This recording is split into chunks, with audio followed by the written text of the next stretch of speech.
Olá, nossa primeira aulinha de anatomia, com teminha de generalidades. Vamos tentar deixar esse ano mais tranquilo, mais leve, para vocês aí que estão cursando na Barcelona, que parece que esse primeiro aninho ele vai ser bem mais. Essa primeira área vai ser um pouquinho mais corrida para vocês. Então vamos deixar essa aula bem tranquila para gente. Vamos lá. O que é anatomia? O que é essa linda matéria que a gente estuda? Ciência básica de como estudar a forma e a estrutura do corpo humano. A gente vai literalmente criar um parâmetro, termos, é, essa, esse dicionário novo para a gente vai usar essa métrica, esse parâmetro que a gente vai usar para estudar o corpo humano. O que tem nesse parâmetro? Por exemplo, para a gente estudar anatomia, tem que ter um norte. Isso aqui é a nossa bússola, isso aqui é a nossa rosa dos ventos. É a nossa posição anatômica. A partir daqui que a gente vai guiar tudo nosso, para a gente gostar do corpo. Qual é a nossa posição anatômica? Geralmente tem um splitzinho, mas essa aqui vai ser a listinha do que a gente tem que ter no corpo para ele estar em posição anatômica. Corpo em pé, o ser humano parado, que a gente disse ser humano parado ou em pé.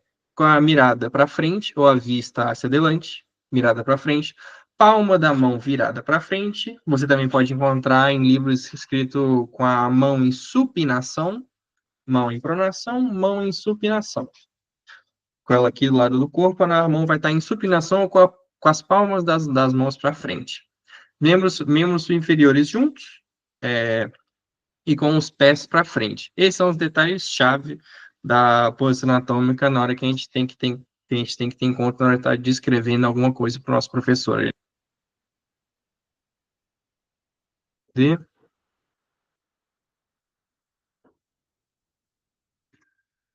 tá. É, conceitos básicos, assim, de, da, da anatomia. Quando a gente for estudar qualquer coisa, sempre tem um referente. Qual que é esse referente? Geralmente é a linha média do corpo, o nosso centro de massa ali, que vai ser o nosso centro, o nosso norte. Tem o proximal que está mais perto da linha do centro. Distal, logicamente, mais longe da linha do centro, ou o nosso referente. Lateral ou externo, literalmente dessa linha. Proximal também pode ser em relação a inferior ou superior. Proximal é sempre desse norte. Lateral externo, superior e inferior, isso sempre fica muito bem intuitivo, bem mais tranquilo de ver. Anterior ou ventral, vocês já escutaram, né, dos termos, do que está falando do nosso ventre, né? Basta aqui da frente. Posterior ou dorsal, das costas. Crânio caudal em relação à nossa espinha, que a gente tem o nosso crânio e também tem a ponta da cauda, né? Até aí, tranquilo, temos que a gente vai começar a se familiarizar, vai ficar mais mais normal durante a nossa cursada. O que é um eixo anatômico? Gente, o que é um eixo? Literalmente um, é uma linha traçada entre dois pontos. Isso é um eixo. Não, não foge muito disso. Um eixo daquele plano cartesiano que a gente estava lá na escola há muito tempo atrás, uma linha ali é um eixo. Acabou. E quais são esses eixos? Esses eixos eles podem passar a gente em direções. Quais são as direções que eles... Porque esse eixo, essa linha pode cortar a gente. Pode cortar de superior e inferior, ou crânio caudal. Você escolhe a nomenclatura que fica mais dinâmica para você. Pode passar a gente transversalmente, esse eixo, lateral, também se pode dizer, e o vertical que eu falei, crânio caudal, e o sagital. Gente, por que chama sagital? Só a título de curiosidade, sagital é da flecha do signo de Sagitário, que é a flecha que passa a gente nesse sentido, tá? O eixo sagital. Aí uma data de colorzinho para deixar a matéria mais interessante. E o que é o plano? Plano é a junção de dois eixos. Se você pega um eixo e junta com outro, ele passa a ser agora em duas dimensões, 2D. Agora você tem um papel. Um papel é um eixo. Ele é um eixo, por assim dizer, superior e inferior com lateral. Um papel é um plano. Quais são os eixos que a gente, os planos que a gente tem? Desculpa, a gente vai ter o plano sagital, que é a somatória de dois eixos. Quais são esses dois eixos? O súpero inferior, ou crânio caudal, com o ântero posterior, ou dorso ventral, né? Qual outro eixo que a gente tem? Um coronal. Coronal que vai cortar a gente, vai dividir em anterior e posterior. Isso é importante também falar. O nosso plano sagital divide a gente em lados. Dois lados laterais, né? Esquerdo e direito. O plano coronal vai dividir a gente em anterior e posterior, porque quais são os eixos que ele corta a gente? O plano coronal, ele é o eixo lateral com o súpero inferior. Então, você vai colocar uma folha aqui na sua cabeça e vai descer. Uma folha vai te partir no meio. Aqui, ó. Coronal. E o axial, que é o axis ali, que é literalmente o eixo, que é eixo X no plano cartesiano e o eixo Y. O axis vai dividir ali no meio, que é o eixo dorso-ventral ou anteroposterior com transversal ou lateral. Sempre e familiarizando com esses nomes que você pode encontrar em várias bibliografias diferentes, transversal, lateral, às vezes você sabe o que é, mas não conhece por esse nome. Então, eu vou mudando os nomezinhos para deixar bem, bem mais tranquilo. Vamos falar de osso, que aí, literalmente tem que falar de anatomy, tem que falar de osso, né? Que é a parte mais importante do nosso corpo, que é o que vai servir de sustentação para nossas coisas, para o nosso músculo, nossas artérias, para tudo. Quais tipos de osso a gente tem? Largo, plano, curto, irregular e sesamoide. Sesamoide só tem um importante, não precisa muito mais que isso. O que é um osso largo? Um osso largo, a gente falando destes eixos agora, que a gente acabei de explicar que formam os planos, os eixos também vão definir as características dos músculos, dos ossos, perdão. Por exemplo, um osso largo, o eixo dele de longitude predomina sobre as outras dimensões. Então, ele vai parecer, na sua grande maioria, um cilindro. Ele apresenta essa característica. Ele tem um corpo que chama diáfises e duas epífises, que são os extremos dele, que seria a cabeça dele ou a base, né? Porque geralmente o osso tem só uma cabeça e uma base. Que chama diáfise e essas duas epífises. E ela é dividida ali por uma linhazinha que a gente chama de metáfises, né? Ou você já pode ter visto em embriologia do cartílago metafisário ali, que é por onde o osso largo começa a crescer ali que a criança vai desenvolvendo, ele vai crescendo nessa parte de cartilagem. O osso plano, a longitude e o ântio dele vai predominar sobre a espessura. Então, ele literalmente vai parecer um plano. Vai parecer um eixo, o largo, como ele tem só caracteriza como um predominante, ele parece um eixo. O plano, dois predominam, ele parece um plano.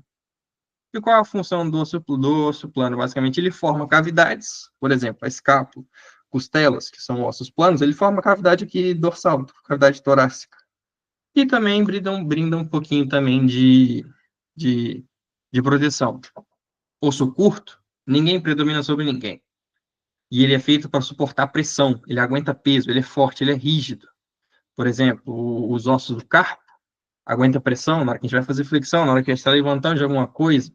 O talão, o nosso talão, né? Eita, fugiu em português o calcanhar, o osso do calcanhar, ele é irregular, nada predomina sobre nada, ele é literalmente um pilar ali, uma força para aguentar todo o peso do nosso corpo. Irregulares ou mistos são ossos que não têm, que são extremamente diferentes dos outros. Por exemplo, a gente tem os ossos no rosto que chamam esfenoides, etimoides, que têm formas extremamente variadas, então eles realmente são irregulares. Não tem muito ali como se descrever que eles são muito singulares. Ou as vértebras também, né? Que as vértebras vão ter partes, a gente vai ver na semana que vem essas características das vértebras tipo, o que compõe, partes dela, o corpo, a lâmina,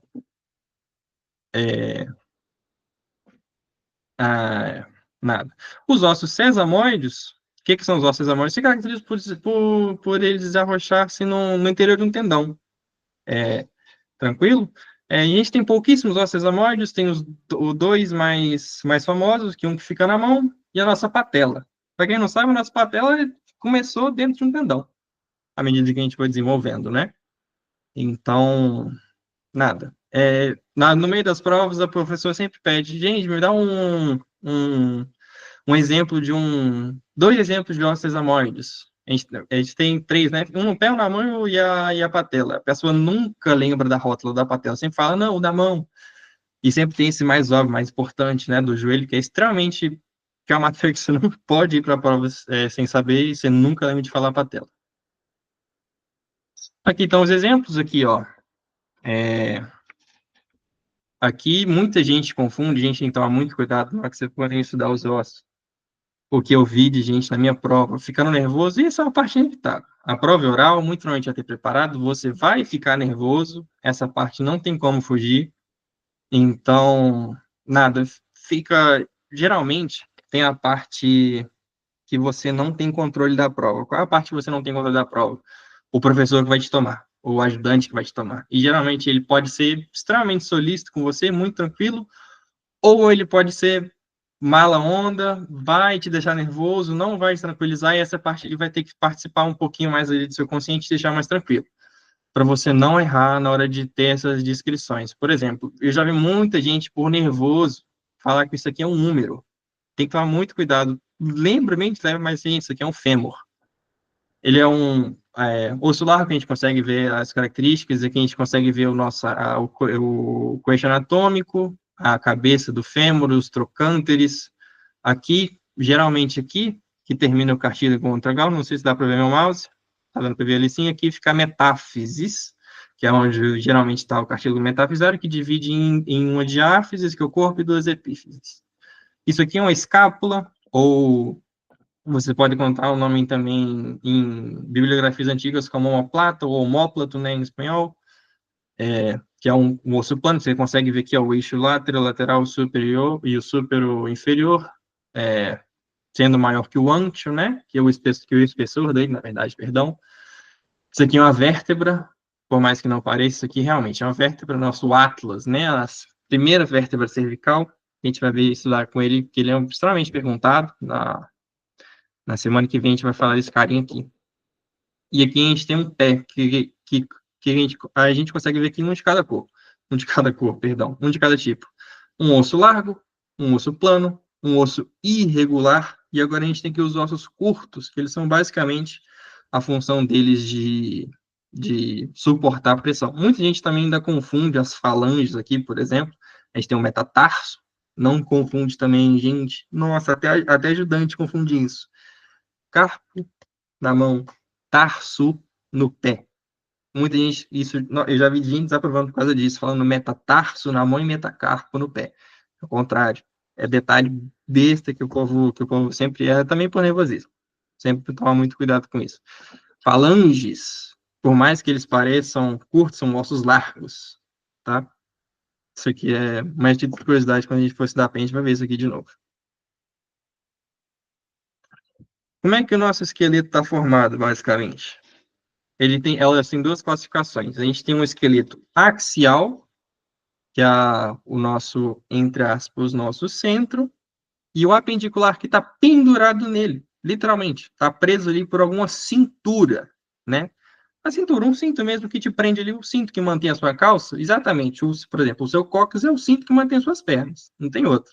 O cinto que mantém os seus membros superiores, para quem não sabe, essa aqui é a abreviação em espanhol de coisas no plural.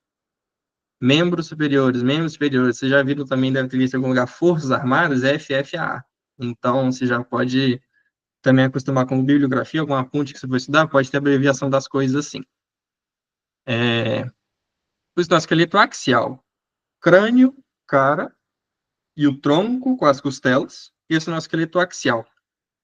Muita gente acha que o coxal também tá. Não, da parte dele só tá o sacro. O sacro com cox faz parte. Que é essa parte aqui, né? O coxal, que é dividido em três, isquion, ilho e pubis, ele faz parte da cintura, tá?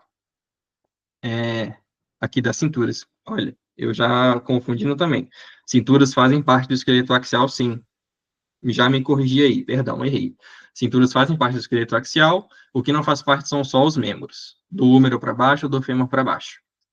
Qual é a cintura inferior? É o coxal. Se você quiser ser mais específico, você pode falar os três ossos do coxal, o ilium, isquion e pubis, porque geralmente eles vão, o cartílago vai embora, os ossos enrijecem ali e viram um só, e a cintura dos membros superiores vai ser a escápula, aqui de trás, a clavícula e o esternão, que é o meio aqui, ou o externo, que é por onde eles vão se conectar.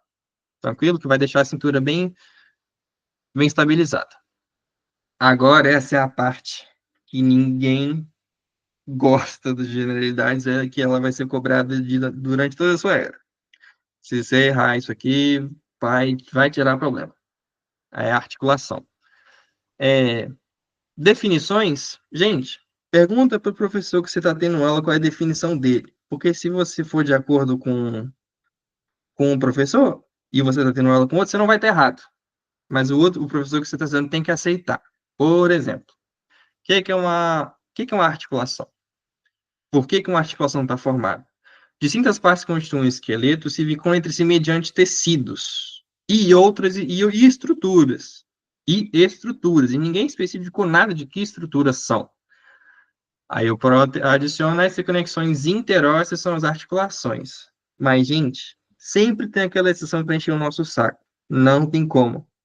Tem articulação no nosso corpo que não é de osso. Então, se o professor perguntar na sua prova, o que é muito difícil, mas pode acontecer, o que é uma articulação? São distintos tecidos que interagem entre si. Basicamente isso. Não são a junção de dois ossos, é a junção de dois tecidos diferentes que interagem e permitem ali um tipo de movimento. Não é apenas osso. Quando a gente for falar de ombro, tem uma articulação aqui da nossa escápula, que ela não é de osso, ela é de músculo, uma articulação de músculo. Olha que doido. E quais são os tipos de articulação que a gente tem? A gente tem a sem movimento, sem movimento, sim, artroses, as com pouco movimento ali, que permite um pouquinho mais, que são as anfiartroses, e as de muito movimento, que são as de artrose. Qual foi a regrinha que meu ajudante de muito tempo atrás falou? Gente, quando é que você se mexe? De dia. Qual é que mexe? De artrose. Pronto, acabou. Articulações ósseas. Nessa sinartrose tem 3 tipos: sinostoses, sinfibroses, sincondroses. No nome está explicando qual o tipo de tecido interposto nela. Sinostoses é de osso, tecido interposto ósseo. Por exemplo, as suturas do nosso crânio aqui, ó, sutura. Não tem nenhum tipo de tecido interposto. É osso com osso mesmo e ali fechou. Por que era articulação? Porque quando a gente é bebezinho aqui tinha cartílago. Por que tem que ser cartílago quando a gente é criança? Porque o nosso cérebro ainda está em desenvolvimento, então o seu crânio não pode fechar, ele tem que acompanhar o seu desenvolvimento cerebral. Então, à medida que o seu cérebro vai parando de crescer, desenvolver, ele vai começando a virar osso. Sinostose, sinfibrose, tecido de são fibras, né? De tecido interposto entre os ossos. A gente tem, que a gente vai ver lá na frente, antebraço e perna, que tem uma membrana interóssea entre os ossos. Aqui a gente tem os ossos, tem o rádio. Como é que você sabe qual é qual? O dedão tá aqui, ó. O dedão é a antena do rádio. O rádio está desse lado. Nunca mais esquece. Aqui eu aprendi com meu irmão. E a ulna, ou o cúbito, né? Que o cúbito, de curiosidade, o seu cúbito não articula com a sua mão. Só o rádio, tá? Por isso que ele tem muito espaço aqui para aduzir, a gente vai falar de biomecânica depois também, abduzir o cúbito, que ele não articula o espaço que você tem para descer a mão aqui, entre aspas. Entre o rádio e o cúbito tem essas fibras, que chamam membrana interóssea, que ajuda aqui também na pronossupinação, e as cartilaginosas. Quais são as cartilaginosas? São muito específicas, não tem muitas também. As mais importantes que a gente tem são entre os corpos vertebrais das vértebras, né? Corpo vertebral da vértebra parece redundante, mas não é uma parte da vértebra, o corpo dela. E também o que eu tenho de exemplo aqui para vocês é a sínfise pubiana, a junção dos dois corpos coxais, aqui entre o isquion e pubis, mais ou menos aqui a divisão dele. Aqui, na verdade, pubis, isquion e ilion, né? Essa junção aqui é um cartílago, então vai chamar sincondroses. por ter tecido de cartílago interposto. Outro exemplo aqui que eu dei de sinostose foi a junção do sacro. Isso aqui também eram vértebras. Cada linha que a gente consegue ver aqui, antes era cartílago, aqui. E eram vértebras por si só e foram se fusionando com o tempo. A mais importante de todas, vocês vão ter que saber sempre que vai ser complexo articular do cotovelo, ombro, joelho, todo complexo articular do ombro, que vai ser escapulohumeral, acromioclavicular, tudo aqui, tudo vai ser de artrose, praticamente. Tudo vai ter sua própria cápsula.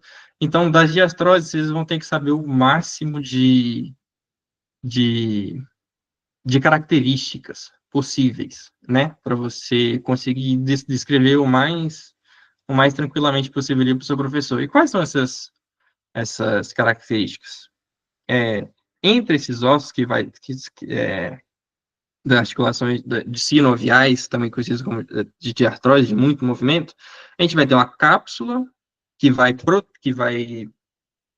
juntar esses dois ossos, né, para articular. Parece redundante falar de cápsula e cavidade, mas por que a gente fala dessa cavidade? A gente vai falar aqui no disco e no menisco. Tem que ter essa cavidade, tem que ter as superfícies articulares que vão estar protegidas pelo cartílago hialino, né, para não ter choque de dois ossos, né, o cartílago deixa esse choque um pouco mais brando, um pouco mais leve. Fundo de saco aqui, vi na apostila da professora de vocês, é castelhano, não ficou um pouquinho claro, mas parece que é um momento em que a membrana sinovial não está em contato mais com o osso, que acaba gerando um fundo de saco, por exemplo. Isso aqui é a membrana do cartílago do sinovial, é o osso. Está tudo em contato. Não está tudo em contato, isso aqui é um fundo de saco. Não vi necessidade de... No PRO também não fala isso, então não vejo muita coisa. Ligamento de reforço, que protege a cápsula e mantém mais estável a, a articulação. Discos e meniscos vão ser aparatos, vão ser acidente, não é acidente ósseo, mas vão ser coisas que o seu corpo vai usar para adaptar a cavidade articular ao osso. Por exemplo, a gente tem a articulação glenohumeral. Gleno, que é a cavidade glenoide da escápula, a gente consegue voltar aqui na imagem, não está cortado. Aqui essa parte aqui da escápula, que ela é uma cavidade que vai aparecer, a gente chama cavidade glenoide. E a cabeça do húmero, ela é redonda aqui. E o que acontece? Tem os discos ou meniscos, esse aqui é um exemplo porque ele não tem disco menisco, chama labrum, ou rodete do húmero, tá? Mas qual é a função dele? A cabeça do húmero ela é muito grande para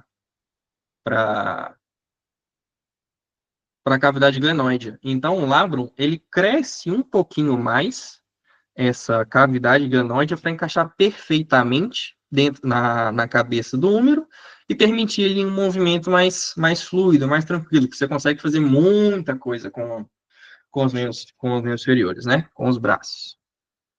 E o que é importante falar de disco ou menisco aqui, né? Aqui tinha imagem, a gente nem lembrava, desculpa. O que é importante falar disso aqui? Ó, isso aqui é uma cavidade glenoide sem o labrum, sem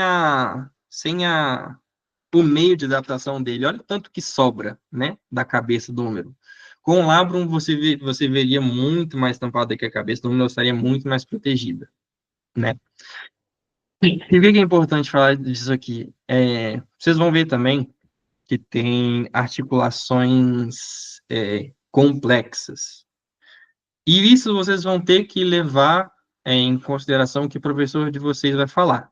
Porque tem bibliografia que fala que a articulação complexa é uma coisa e bibliografia fala que a articulação complexa é outra. O que a maioria tem como base, né? Como estándar.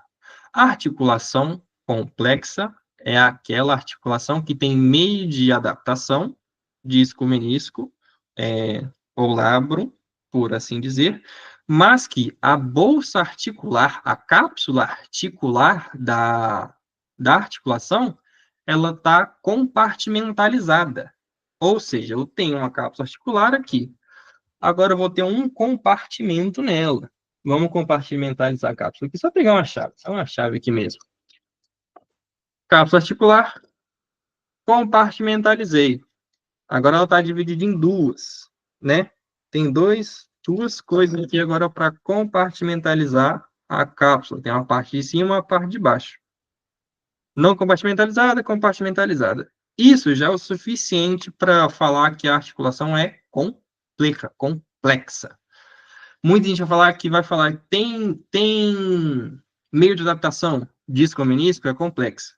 Tem professor que aceita, tem professor que não aceita. Tem professor que fala que é compartimentalizada, tem professor que fala que é só com meio de adaptação. Isso vocês vão ter que ver com o professor de vocês, ver o que é certo e leva para a sua prova. E a classificação? Tem vários tipos de articulação sinovial. A gente vai basicamente aqui de maior grau de movimento para menor grau de movimento. Qual é que mais tem grau de movimento? Enartroses, ou esferoide, ou acho que também pode chamar de enartrode, se eu não me estou equivocado. Mas geralmente vocês vão encontrar como esferoide.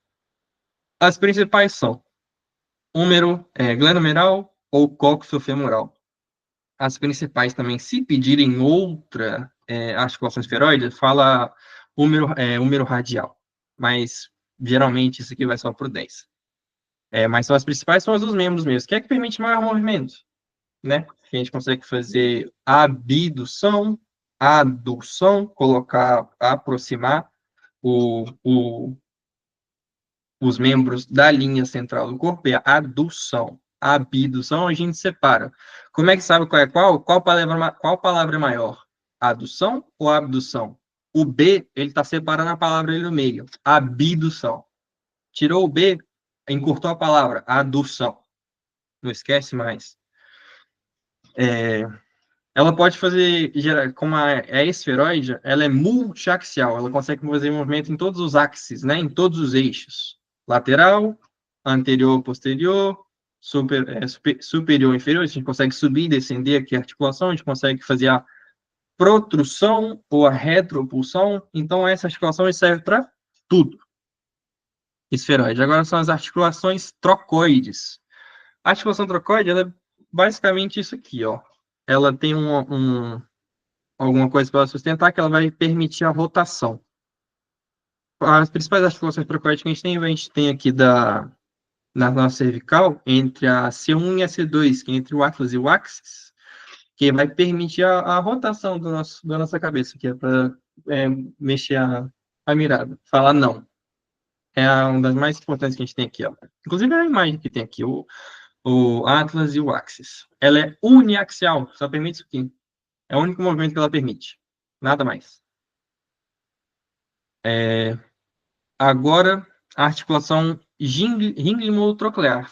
A única diferença da articulação troclear que a gente tem para a trocoide é o eixo que ela permite o movimento. Porque, geralmente, a articulação trocoide, em qualquer exemplo que você for ver no corpo, a articulação trocoide vai permitir o movimento de flexão lateral aqui, ó. Estou flexionando essa parte do pescoço, flexionando essa. A troclear também permite flexão, só que agora o eixo que ela move é superior e inferior. A nossa articulação húmero cubital, ela é troclear e também é uniaxial, só que ela mexe nesse sentido aqui, ó. Tá, em posição anatômica, você se coloca em posição anatômica, se você contrair o seu antebraço sobre o seu braço, você vai ver que ele mexe de superior a inferior. É a única diferença, troclear e trocoide. Aqui, ó, o húmero radial, que eu falei para vocês que era esferoide, e húmero cubital, perdão, húmero cubital e húmero radial, que é a troclear. Então, uniaxial também só mexe nesse eixo. Não roda mais.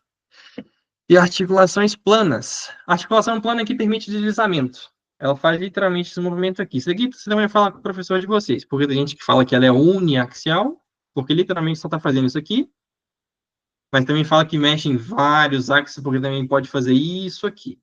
Então, é coisa de vírgula, coisa de ponto ali que você vai ter que perguntar para o seu professor, ver como é que ele interpreta e ver como é ele ali, como é que ele pode ver qual é o correto para ele, né? Não tem muito ponto de fugir. Encaixe recíproco são É meio estranha. É uma articulação que ela é um pouco é um pouco troclear e um pouco meio que uma fusão das duas, troclear e trocoide, por assim dizer. É assim que eu entendi um pouco. Como é que você vai ver, gente? Isso aqui, ó, são duas Pringles encaixadas uma na outra. Encaixe recíproco. Você pega duas Pringles, você vai ver elas assim, literalmente. E a gente tem pouquíssimos, não tem muitos exemplos no nosso corpo pra gente também, não. Um exemplo de caixa recíproco é a do dedão. Aqui a gente tem caixa recíproco, por que que ele encaixa recíproco? Ele, além de ter juntar com os dedos aqui da mão, ele também é opositor. O nosso menique também, o mindinho, ele também tem um leve grau de oposição, mas por isso que o nosso dedão tem um maior grau de movimento que os outros dedos não, porque ele também é opositor, encaixe recíproco permite esse maior grau de movimento para ele.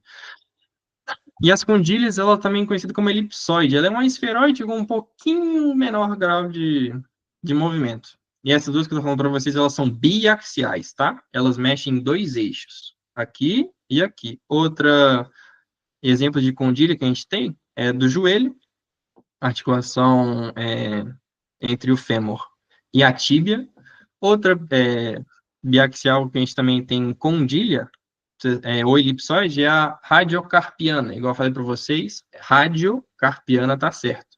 O nosso húmero não articula com o carpo. Carpo. Achei que tivesse falado tarso. Carpo. Não articula. E de generalidades é basicamente isso. Não tem mais muito que falar. O que você tem que saber. Posição anatômica. Faz um speechzinho para você. De novo, vamos lá. Corpo ereto, parado. Se quiser falar bonitinho, fala membros superiores paralelos ao corpo, com as mãos em supinação. Membros superiores paralelos ao corpo com a mão em supinação.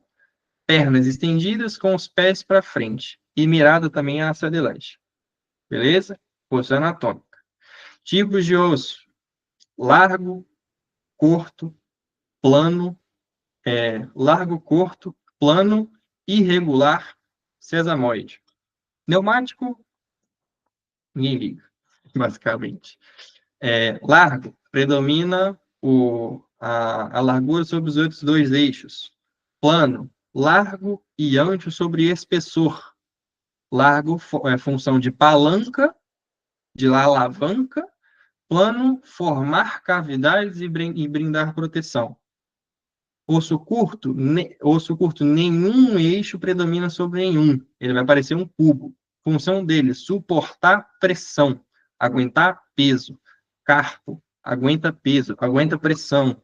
Tornozelo.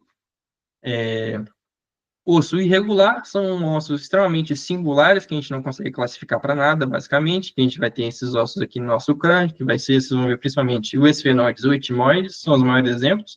E as vértebras também são ossos irregulares, que não conseguem encaixar em nenhum tipo de definição. E tipo de articulação: sincondroses, sinartroses, anfiartroses, diartroses. Nenhum movimento, pouco movimento, muito movimento.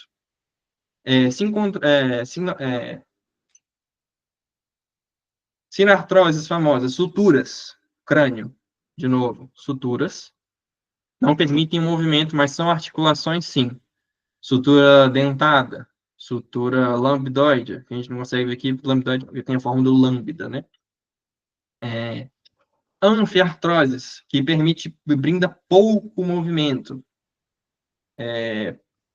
De exemplo, agora eu sei ainda chamo de dianfiartroses, mas é a do coxal, que diz ali que permite movimento, mas também vai ficar a critério do professor de vocês. Diartroses, anfiartroses, sinartroses, anfiartroses, diartroses. Diartrose é basicamente sinônimo de sinovial. Diartrose e sinovial. Tem cápsula sinovial, muito movimento de artrose. Infinitos para vocês estudarem nessa primeira era. Não vai faltar exemplos de artrose. Tipos de movimento: multiaxial, biaxial, uniaxial. Multiaxial, esferoide.